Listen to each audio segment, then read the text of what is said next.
मैं रोशन सा स्वागत करता हूं आप सभी का रोशन सा स्टडी पॉइंट पे। और आज की इस वीडियो में हम देखने वाले हैं 12th क्लास पॉलिटिकल साइंस का जो चैप्टर नंबर 2 है, जिसका नाम है दो ध्रुवीयता का अंत। इस चैप्टर से हम मोस्ट इंपॉर्टेंट क्वेश्चन देखेंगे, वो भी विद बेस्ट नोट्स के साथ, पीडीएफ के साथ। अब देखिए, नोट्स की हम बात करें तो नोट्स के ऊपर मैंने काफ़ी समय पहले वीडियो बनाई थी और आप लोगों को मैंने बताया था कि भाई पॉलिटिकल साइंस का जो नोट्स है वो तैयार हो चुका है।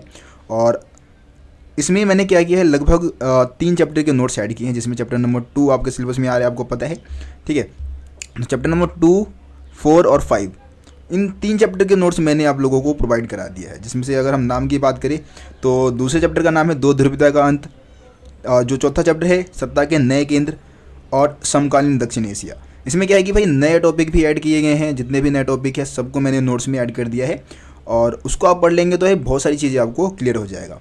बाकी अगर हम बात करें चैप्टर के ऊपर वीडियोस की, तो देखिए कुल मिला के मैंने इस चैप्टर को 5 पार्ट में समझा रखा है, और पाँचों ही पार्ट जो है ना वो एनिमेशन के थ्रू मैंने समझाया है। उसमें कोई भी पार्ट मैंने पीडीएफ के थ्रू नहीं समझाया, सभी पार्ट्स को मैंने एनिमेशन के थ्रू समझा रखा है। तो इसमें देखिए 2 वीडियो जो है सेपरेट वीडियो मैंने, एक तो अफगानिस्तान संकट के ऊपर बना दिया और एक अरब स्प्रिंग के ऊपर बना रखा है, और बाकी जो पुराने टॉपिक्स थे उसको मैंने ये 3 पार्ट्स में कवर अप किया है।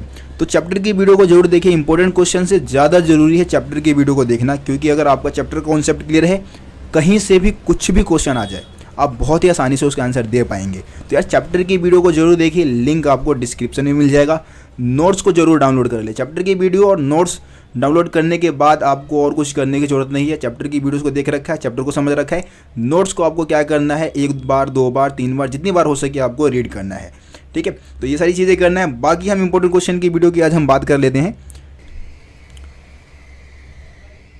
तो दोस्तों इंपॉर्टेंट क्वेश्चन की हम बात करते हैं, तो यहाँ पे इंपॉर्टेंट क्वेश्चन जो है वो नोट्स से मैंने लिए हैं, ज़्यादातर क्वेश्चन नोट्स से ही रहने वाले। बाकी 1-2 क्वेश्चन ऐसे हैं जो कि बाहर से भी मैंने ऐड किया है इंपॉर्टेंट क्वेश्चन की वीडियो में, जो कि एंड में आपको समझाऊंगा, लेकिन ज़्यादातर क्वेश्चन नोट्स के ही हैं, ठीक है। तो देखिए सबसे पहले हम चैप्टर के नाम की बात कर लेते हैं। चैप्टर का नाम है दो ध्रुवीयता का अंत।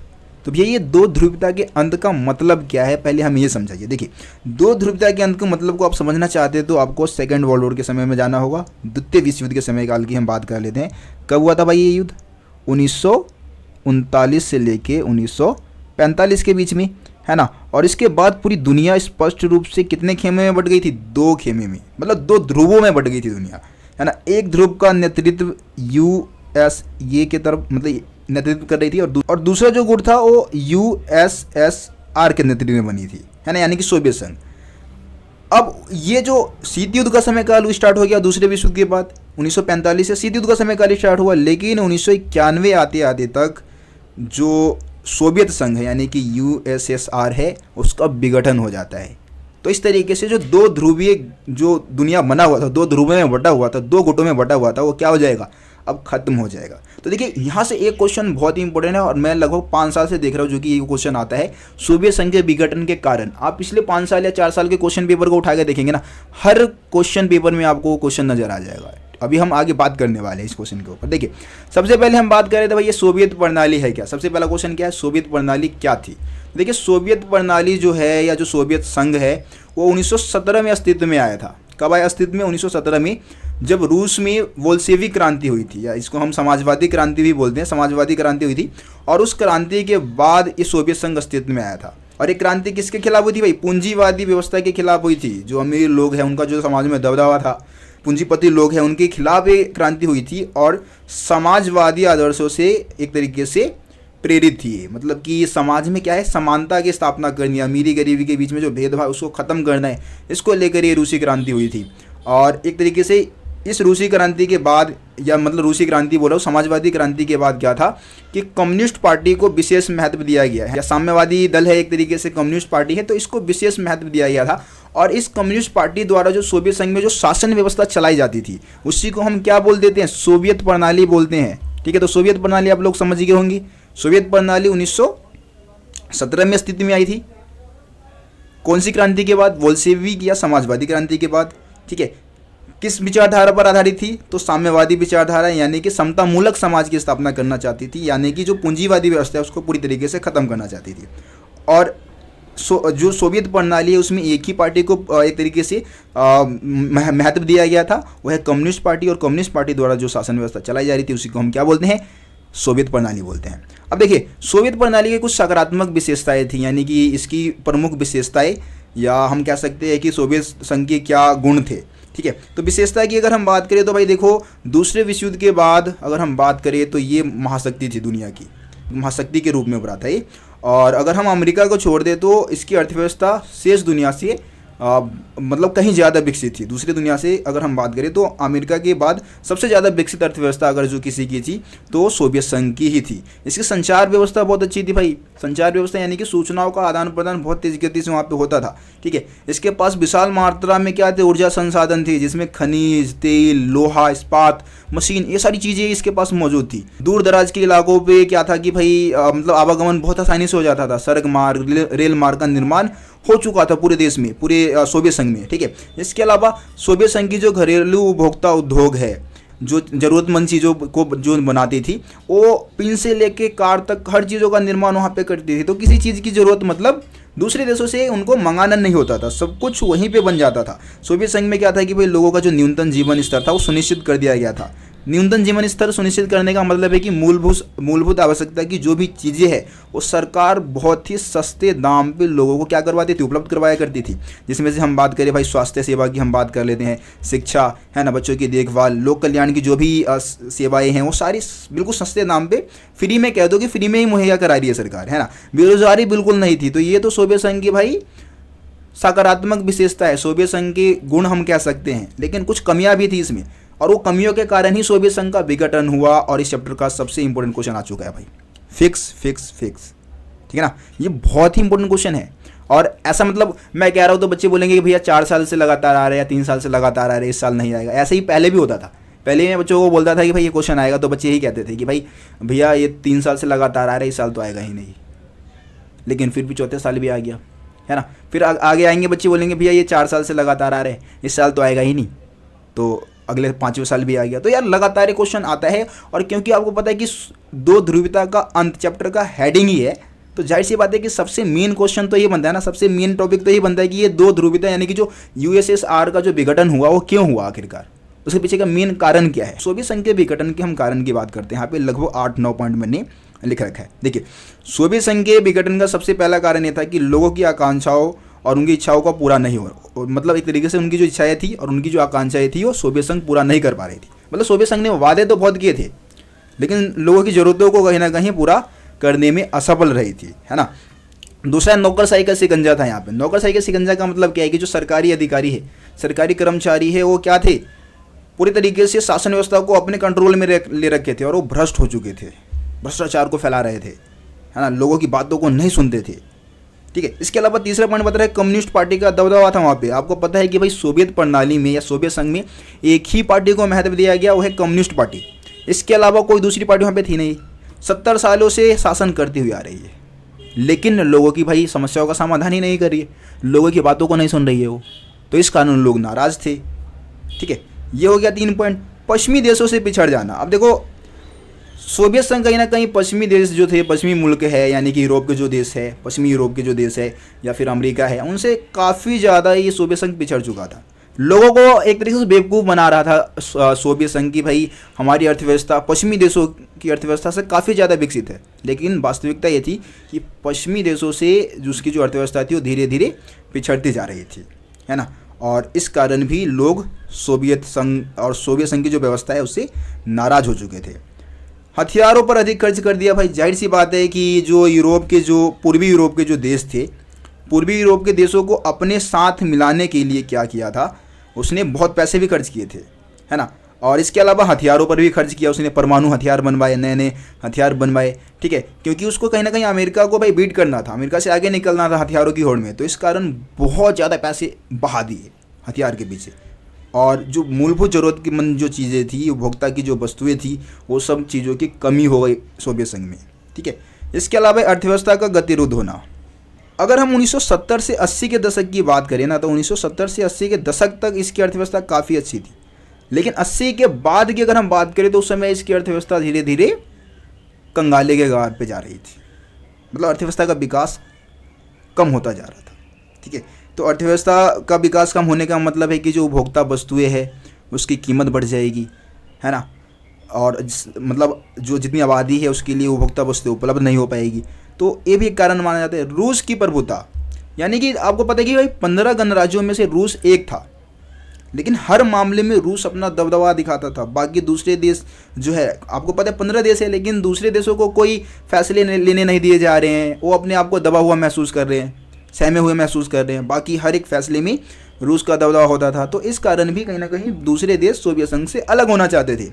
इसके अलावा मिखाइल गोर्बाचेव की नीतियाँ थी कुछ, जैसे कि आपको पुनर्रचना और खुलापन, है ना, ये 2 नीतियाँ उन्होंने चलाई थी। एक तो उनका खुलापन है, खुलापन यानी कि जो लोकतंत्र को बढ़ावा देना है ज़्यादा से ज़्यादा। पुनर्रचना यानी कि अर्थव्यवस्था को हम क्या करेंगे, दोबारा से विकास की पटरी पे लाएंगे। ये 2 योजनाएं उन्होंने चलाई थी, लेकिन उनकी योजनाएं असफल रही। उनकी योजनाओं का विरोध हुआ, आम लोगों ने भी विरोध किया। आम लोगों ने बोल दिया कि भाई गोरबाचेव बहुत ही स्लो काम कर रहे हैं और फ़ायदा नहीं हो रहा हम लोगों को। दूसरी तरफ जो इनके कम्युनिस्ट पार्टी के जो सदस्य थे वो बोलने लग रहे कि भाई गोरबाचेव बहुत ज़्यादा जल्दबाजी कर रहे हैं। तो दोनों तरफ से गोरबाचेव का विरोध किया गया, है ना, और उनकी जो नीतियाँ थी वो असफल रही और सोवियत संघ का विघटन हो गया। आखिरी पॉइंट हम बताएंगे राष्ट्रवादी भावनाओं का उभार। देखो इसी समय क्या है कि लगभग 80 अगर हम 80-90 के दशक की बात करें, लगभग 80 की हम दशक की बात करें, तो इस समय काल में क्या होता है कि जो और दूसरे देश है, मतलब सोवियत संघ में जो शामिल देश है, उनके अंदर क्या है, राष्ट्रवादी भावना का उभार होने लग गया। वो अपने देश के प्रति प्रेम भावना दिखाने लग गए थे और वो चाहते थे कि जल्दी से जल्दी सोवियत संघ से अलग हो जाए और अपना राष्ट्रीय पहचान बनाए। ठीक है, तो इस कारण भी सोवियत संघ का अंत हो गया और बहुत सारे देश सोवियत संघ से अलग हो गए। तो ये सभी ऐसे कारण हैं जिससे कि सोवियत संघ का विघटन हुआ। कोई भी पॉइंट ऐसा है जो कि आपको समझ में नहीं आया, कमेंट में आप जरूर बता दें। आगे बढ़ते हैं, हम सोवियत संघ के विघटन के परिणाम की बात कर लेते हैं। भाई जब सोवियत संघ का विघटन हो गया तो उसके क्या परिणाम निकले, है ना, बहुत इंपॉर्टेंट क्वेश्चन है भाई ये भी। अब देखिए सिंपल सा आप दिमाग लगाए कि पहले क्या था, 1939 से 45 सेकेंड वर्ल्ड वॉर चला।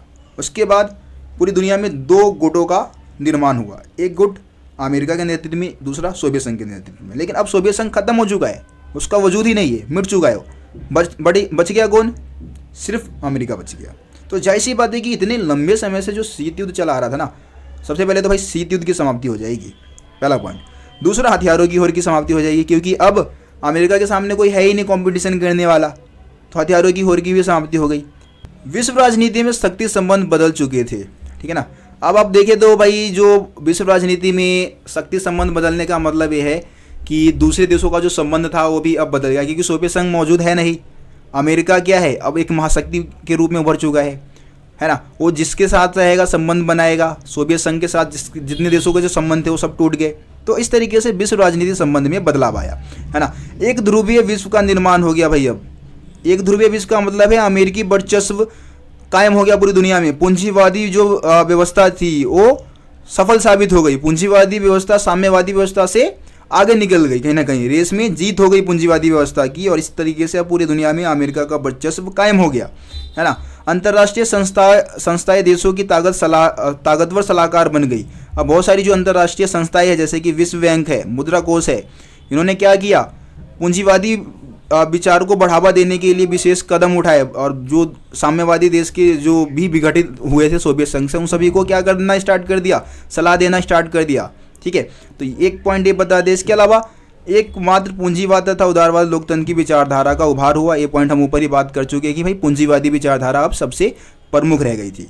इसके अलावा दोस्तों हम 7वां पॉइंट बता सकते हैं, 15 गणराज्यों का उदय देखने को मिलता है, क्योंकि आपको पता है सोवियत संघ 15 गणराज्यों को मिला के बनाया गया था। और ये 15 गणराज्यों का अब क्या था, अपना अलग अलग पहचान था। सब गणराज्य क्या हो चुके थे, अलग अलग हो चुके थे, है ना। कोई जो देश है वो नाटो में शामिल होना चाहता है, कोई यूरोपीय संघ में शामिल होना चाहता था। इसके अलावा कोई भाई अमेरिका के साथ सब अच्छे संबंध रखना चाहता था, कोई चीन के साथ अच्छे संबंध रखना चाहता था। तो सबकी भाई अपनी पसंद हो गई, एक तरीके से अलग अलग पसंद हो गई। अब हम बात करते हैं आखिरी पॉइंट की, तो भाई रूस सोवियत संघ का उत्तराधिकारी बन गया, क्योंकि जो भी संधियाँ जो भी करार सोवियत संघ ने कर रखा था वो सब किसको मिल गया, रूस को मिल गया। उसका उत्तराधिकारी रूस बन गया। तो ये सोवियत संघ के विघटन के परिणाम में लगभग 7-8 पॉइंट बता रखे हैं। अगर लॉन्ग क्वेश्चन आता है 6 नंबर में तो आप 6-7 पॉइंट बता दें, बहुत है। दोस्तों हम बात करते हैं शॉक थेरेपी के बारे में। शॉक थेरेपी क्या है और इसके परिणाम बताइए। तो देखिए, जब मैंने चैप्टर की वीडियो बनाई थी तो उसमें मैंने शॉक थेरेपी का टॉपिक ऐड नहीं किया था, क्योंकि मैंने जो सिलेबस देखा था उस सिलेबस में शॉक थेरेपी का टॉपिक था ही नहीं। तो मेरे को लगा भाई ये टॉपिक आपके सिलेबस में नहीं है, लेकिन बहुत सारे बच्चों ने कमेंट किया कि सर शॉक थेरेपी का टॉपिक समझाइए, हमारे स्कूल वाले कह रहे कि शॉक थेरेपी का टॉपिक है हमारे सिलेबस में। तो आज इंपॉर्टेंट क्वेश्चन की वीडियो में हम शॉक थेरेपी के टॉपिक को भी समझ लेते हैं। देखिए शॉक थेरेपी है क्या। सिंपल अगर हम शॉक थेरेपी के मतलब की बात करें तो आघात पहुंचाकर उपचार करना। इसका मतलब क्या होता है, आघात पहुंचाकर उपचार करना, यानी कि पहले किसी को आप क्या दो, चोट पहुंचाओ, उसको मारो और उसके बाद उसका उपचार करवा दो, इलाज करवा दो। तो इसी को हम क्या बोलेंगे, शॉक थेरेपी बोलेंगे। अब देखिए ये अंतर्राष्ट्रीय स्तर पे जैसे हम बात कर रहे हैं कि जब सोवियत संघ का विघटन हुआ ना, तो सोवियत संघ के विघटन के बाद जो भी आपको पता है कि सोवियत संघ के खेमे में जितने भी देश थे वो समाजवादी विचारधारा को मानते थे। अब उन सभी देशों को विघटन के बाद उन सभी देशों को समाजवादी व्यवस्था से पूंजीवादी व्यवस्था की ओर जाना था, मतलब पूंजीवादी विचारधारा को अपनाना था। और इसमें सबसे ज़्यादा सहयोग जो था वो विश्व बैंक और अंतर्राष्ट्रीय मुद्रा कोष दे रही थी, इन लोगों को निर्देश दे रही थी, सलाह दे रही थी कि भाई अपनी अर्थव्यवस्था को कैसे कैसे खोलना है, पूंजीवादी व्यवस्था को कैसे कैसे अपनाना है ना। और एक तरीके से इनके द्वारा जो ये निर्देश दिया जा रहा था इसी को क्या बोला गया, शॉक थेरेपी बोला गया। और इसका अर्थ क्या होता है, आघात पहुंचाकर उपचार करना। अब देखिए शॉक थेरेपी की विशेषताएं हमें बता रखी है कि भाई सामूहिक फर्मों को क्या कर दिया गया, खत्म कर दिया गया, मतलब जो भी सामूहिक खेती थी उनको खत्म कर दिया गया। अब पूंजीवादी पद्धति से खेती शुरू की गई। सामूहिक फर्म में क्या होता था कि भाई किसान, मान लो कि 10 किसानों का ग्रुप है, आपस में मिलकर क्या कर रहे हैं, खेती कर रहे हैं। खेती सरकार के लिए होता था, लेकिन अब एक व्यक्ति है, सिर्फ एक व्यक्ति जिसने पूरी ज़मीन पे अधिकार कर रखा है, मतलब जितना भी ज़मीन है, और सिंगल क्या करेगा, वो खेती करेगा, ठीक है। और निजी, मतलब एक तरीके से निजी स्वामित्व को क्या दिया गया, महत्व दिया गया।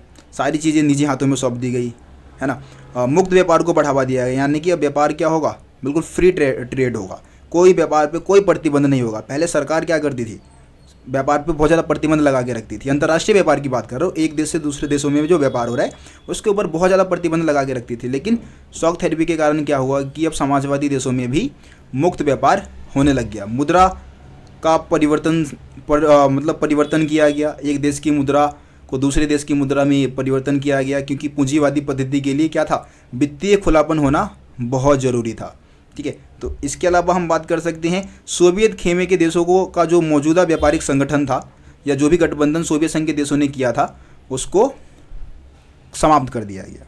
मतलब 15 देशों ने आपस में जो भी व्यापारिक गठबंधन कर रखे थे उन सभी को समाप्त करके उनको सीधा किसके साथ जोड़ा गया, पश्चिमी देशों के साथ जोड़ा गया, अमेरिका के साथ, है ना। यूरोप के जो पश्चिमी यूरोप के जो देश है उनके साथ जोड़ा गया। तो ये तो सोवियत संघ की मतलब ये शॉक थेरेपी की विशेषता हो गई। अब हम बात करते हैं कि भाई ये शॉक थेरेपी का परिणाम क्या रहा। परिणाम में देखिए पहला पॉइंट बता रखा है, औद्योगिक ढांचा चरमरा उठा था, है ना। पूरे जो सोवियत संघ या फिर हम बात करें सोवियत संघ के जो देश थे, जैसे कि सबसे मेन हम बात करें यहाँ पे रसिया की, है ना, रूस का जो पूरा औद्योगिक ढांचा था वो चरमरा उठा था। पूरी अर्थव्यवस्था उनकी क्या हो गई थी, तहस नहस हो गई थी। गैरासेल, देखो इतिहास का सबसे बड़ा गैरासेल था, जिसमें क्या था कि 90% उद्योगों को औने पौने दाम पे बेच दिया गया था, निजी हाथों में बेच दिया गया, ठीक है। तो इसको इतिहास का सबसे बड़ा गैरासेल भी कहा जाता है। इसके अलावा हम बात करें कि कालाबाजारी की गई, बहुत सारे लोगों को, मतलब ये जो बिक्री हो रही थी ना उसमें उनको अधिकार पत्र दिए गए थे कि चीज़ों को खरीदने के लिए, बेचने के लिए। लेकिन उन्होंने क्या किया, अपने अधिकार पत्र को कालाबाजारी में बेच दिया, क्योंकि उनको यार पैसों की ज़रूरत थी। तो पैसों के लालच में उन्होंने कालाबाजारी करना शुरू कर दिया। मुद्रास्फीति में वृद्धि हो गई। भाई मुद्रास्फीति का मतलब होता है मुद्रा की क्रय शक्ति कम हो गई, कीमतें बढ़ रही, लगातार कीमत इतनी ज़्यादा बढ़ी कि जो रूसी मुद्रा रूबल है उसके मूल्य में गिरावट आ गया, उसकी क्रय शक्ति कम हो गई, ठीक है। इसके अलावा खाद्यान्न संकट आ गया, क्योंकि भाई सामूहिक खेती क्या हो गई, नष्ट हो गई। मतलब जो सरकार जो खेती करवाती थी वो ख़त्म हो गई। अब पूंजीवादी पद्धति से खेती होती थी, तो इस कारण क्या था कि भाई खाद्यान्न संकट सामने आ गया, ठीक है। फसल उतना अच्छा नहीं हो पाया, और सरकार जब सपोर्ट करती थी तो ज़्यादा बढ़िया फसल होता था। लेकिन अब खेती अच्छी नहीं हो पा रही, तो इस कारण उनको खाद्यान्न आयात करना पड़ेगा, खाने पीने की चीज़ें आयात करनी पड़ेगी। इसके अलावा जो देखो क्या लिखा है, पुरानी समाज कल्याणकारी जो नीतियाँ थी वो समाप्त हो चुकी थी। मतलब पहले सोवियत संघ के लोगों को सरकार द्वारा सारी चीज़ें सस्ते दाम पे उपलब्ध कराई जाती थी, लेकिन अब क्या था कि सरकार द्वारा उनको कोई भी सहायता नहीं मिल रहा था। इस कारण वो गरीबी में जीवन जीने के लिए मजबूर हो गए थे। सादा पॉइंट बता रखा है, माफिया वर्ग का उदय हुआ। शॉक थेरेपी के कारण क्या होता है कि वहाँ पे एक माफिया वर्ग यानी कि डॉन लोग, भाईजान, है ना, उनका उदय होता है। वो क्या करते हैं, ज़्यादातर आर्थिक गतिविधि जो व्यापार है उस पर अपना नियंत्रण कर लेते हैं, अपना कब्जा कर लेते हैं। तो ये भी एक गलत चीज़ हो गया भाई। इसके अलावा अमीरी और गरीबी के बीच का जो फासला था वो बढ़ा, क्योंकि आपको पता है कि पूंजीवादी व्यवस्था में क्या होता है, जिसके पास पैसा है वो बहुत आगे बढ़ जाएगा, जिसके पास पैसे नहीं है वो गरीब और गरीब होता चला जाएगा, है ना। तो इससे क्या हुआ कि अमीरी और गरीबी का जो फासला था वो बहुत ज़्यादा वहाँ पे बढ़ गया। तो ये शॉक थेरेपी के परिणाम में आप बताएंगे। दोस्तों अब हम बात करते हैं भारत रूस संबंध की, है ना। भारत रूस संबंध आपको पता है कि शुरू से ही बहुत अच्छे हैं और कई बार युद्ध में हमारी सहायता की है रसिया ने। तो भारत और रूस संबंध की अगर हम बात करें तो सबसे पहला पॉइंट बताएंगे कि भाई ये दोनों ही देशों का सपना है बहुध्रुवीय विश्व का। बहुध्रुवीय विश्व का मतलब है कि इस दुनिया में बहुत सारी शक्तियाँ मौजूद हो, बहुत सारे देश पावरफुल हो, सब मिलके एक दूसरे का सपोर्ट करे, सहायता करे, ये हो गया, ठीक है। इसके अलावा सुरक्षा की सामूहिक जिम्मेदारी हो, मतलब कि भाई इस दुनिया में सुरक्षा की, सभी देशों की सुरक्षा की सामूहिक जिम्मेदारी होनी चाहिए। अगर कोई एक देश है जो मनमाना करता है, अपना मनमाने तरीके से किसी दूसरे देश के ऊपर हमला करता है, तो बाकी सभी देश क्या करे, उस कमज़ोर देश को सपोर्ट करे। तो ये हो गया सुरक्षा की सामूहिक जिम्मेदारी। इसके अलावा दोस्तों क्षेत्रीयता को महत्व मिलना चाहिए। इसका मतलब क्या है, क्षेत्रीयता को महत्व देने का मतलब यह है कि जो क्षेत्रीय संगठन है उनको भी अधिकार मिलने चाहिए, उनको भी पावर मिलनी चाहिए, ताकि अपनी समस्याओं को अंतर्राष्ट्रीय स्तर पे वो क्या कर सके, रख सके, है ना। इसके अलावा अंतर्राष्ट्रीय संघर्षों का समाधान किसके माध्यम से होना चाहिए, बातचीत के माध्यम से होना चाहिए। दोनों देश ये चाहते हैं कि अंतर्राष्ट्रीय स्तर पे जितनी भी समस्याएं हैं, जितने भी संघर्ष है, उनका समाधान बातचीत के माध्यम से हो तो ही बढ़िया रहेगा, ठीक। इसके अलावा प्रत्येक देश की अपनी स्वतंत्र विदेश नीति हो, ये दोनों ही देश चाहते हैं, ठीक है। इसके अलावा दोनों ही देश चाहते हैं कि भाई जो संयुक्त राष्ट्र संघ के जो फैसले हैं उसको सभी को मानना चाहिए, इसको और ज़्यादा पावरफुल बनाना चाहिए, हम लोगों को और ज़्यादा लोकतांत्रिक बनाना चाहिए, ठीक है। इसके अलावा लास्ट पॉइंट हम बता सकते हैं सामरिक समझौते भी हुए हैं इनके बीच में। जैसे 2001 में दोनों देशों के बीच में 80 द्विपक्षीय समझौते हुए हैं दोनों देशों के बीच में, ठीक है। तो ये सारे रूस के संबंध में आप बता सकते हैं सारे पॉइंट्स।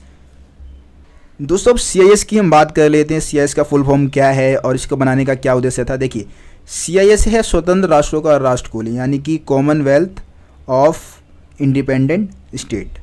इसको बनाया कब गया, तो सोवियत संघ के विघटन के बाद जो विघटित देश थे, यानी कि जो उससे अलग हुए थे, उन देशों ने ही मिलके इसको बनाया था। कुल मिला के इसमें 12 देश शामिल है और 3 देश जो थे मतलब इससे अलग हो गए थे एक तरीके से, और 12 देश टोटल इसमें बचे थे। अब इसको बनाने का उद्देश्य क्या था, मेन पर्पस क्या था इसको बनाने का, तो यहाँ पे लिख रखा है कि भाई आपसी एकता बनाए रखने के लिए बनाया इन्होंने। युद्ध की स्थिति में मिलकर सामना करेंगे, है ना, शांति व्यवस्था को बनाए रखेंगे और आपसी मतभेद को मिलजुल कर क्या करेंगे, उसका जो हल है वो ढूंढेंगे। अगर दोनों मतलब जितने भी देश शामिल हैं उन दोनों मतलब उन सभी देशों के बीच में कोई टकराव हो जाता है, कोई मनमुटाव हो जाता है, तो उसका समाधान सभी आपस में मिलके करेंगे, ठीक है। उसके बाद यहाँ पे बर्लिन की दीवार के बारे में हमने बात कर रखी है। देखिए बर्लिन के बारे में आपको पता है कि भाई जर्मनी की राजधानी है। तो यहाँ पे क्वेश्चन क्या है कि बर्लिन की दीवार को साम्यवादी तथा पूंजीवादी दुनिया के बीच के विभाजन का प्रतीक क्यों माना जाता है, ठीक है। तो आप देखेंगे कि जो बर्लिन की दीवार, बर्लिन को 2 भागों में बांटा गया था। ये दीवार जो है वो 1961 में इसको खड़ी की गई थी इस दीवार को, और पश्चिमी बर्लिन को पूर्वी बर्लिन से क्या करती थी, अलग करती थी। अगर हम पश्चिमी बर्लिन की बात करें तो भाई पश्चिमी बर्लिन जो है वो पूंजीवादी विचारधारा का प्रतीक था, और दूसरी तरफ अगर हम बात करें पूर्वी बर्लिन की तो वो साम्यवादी खेमे में शामिल थे, यानी कि साम्यवादी विचारधारा का प्रतीक था ये, ठीक है। तो इस तरीके से इसको साम्यवादी और पूंजीवादी दुनिया के बीच में विभाजन का प्रतीक माना जाता है। कितने किलोमीटर में फैली हुई दीवार थी, 150 किलोमीटर में फैली हुई थी, है ना। 28 वर्षों तक खड़ी रही थी और इसको गिरा कब दी गई, 9 नवंबर 1989 को इसको तोड़ दिया गया था। और इसी के साथ जर्मनी का एकीकरण भी हो गया, बर्लिन का एकीकरण हुआ और उसी के साथ जर्मनी का भी क्या हो गया, एकीकरण हो गया था, ठीक है। तो ये बर्लिन के बारे में था। दोस्तों अब हम अरब स्प्रिंग की बात कर लेते हैं। अरब स्प्रिंग से कौन से क्वेश्चन इंपॉर्टेंट बनते हैं, तो यहाँ से 2 क्वेश्चन जो है बहुत ज़्यादा इंपॉर्टेंट बनता है। एक तो अरब स्प्रिंग के कारण और दूसरा परिणाम, ठीक है। अभी आगे हम इस पर बात करने वाले हैं। तो आपको पता है कि भाई ये जो अरब स्प्रिंग है इसकी शुरुआत ट्यूनीशिया से हुई थी, है ना। ट्यूनीशिया कहाँ पे मौजूद है, यहाँ पे लिखा भी है कि भाई उत्तरी अफ्रीका का एक देश है, और यहाँ पे तानाशाही शासन व्यवस्था थी। आपको पता है जो बेन अली थे उनका शासन था यहाँ पे। तो हम सबसे पहले यहाँ पे बात कर रहे थे, यहाँ पे अगर आप पूरी कहानी देखेंगे तो मोहम्मद बौजजी की पूरी कहानी यहाँ पे बता रखी है, उसको एक बार आप रीड कर ले। इसके ऊपर एक सेपरेट वीडियो भी बना रखी है मैंने, उस वीडियो को जरूर देख ले। हम सीधा बात कर रहे थे कि भाई ये जो मतलब ये क्रांति जो हुआ था ट्यूनीशिया से, ये जो विद्रोह शुरू हुआ उसके पीछे कारण क्या था, में लोगों का गुस्सा, है ना। लोग भाई सरकार से नाखुश थे क्योंकि यहाँ पे तानाशाही व्यवस्था थी। वहाँ पे एक ही व्यक्ति अगर सत्ता में आ गया तो उसको फिर कोई हटा नहीं सकता था।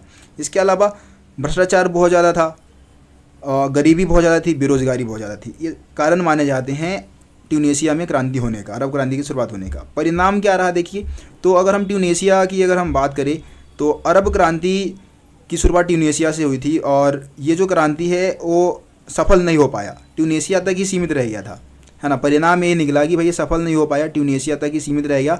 सो दोस्तों ये इस चैप्टर के इंपॉर्टेंट क्वेश्चन थे जो मैंने आपको समझा दिया है। लगभग 7-8 क्वेश्चन थे, ठीक है, जिसको आप लोगों को ज़रूर करके जाना है। आप देखेंगे कि ज़्यादातर क्वेश्चन आपको इन्हीं में से नज़र आएंगे। बाकी यार वीडियो को शेयर कर दे, चैनल को अभी तक सब्सक्राइब नहीं किया तो सब्सक्राइब करके बेल आइकन को प्रेस कर दे ताकि मेरे चैनल पे आने वाली सभी वीडियो का नोटिफिकेशन आप तक पहुंच सके। मिलते हैं फिर आप लोगों से अगले वीडियो में, तब तक के लिए जय हिंद, जय भारत।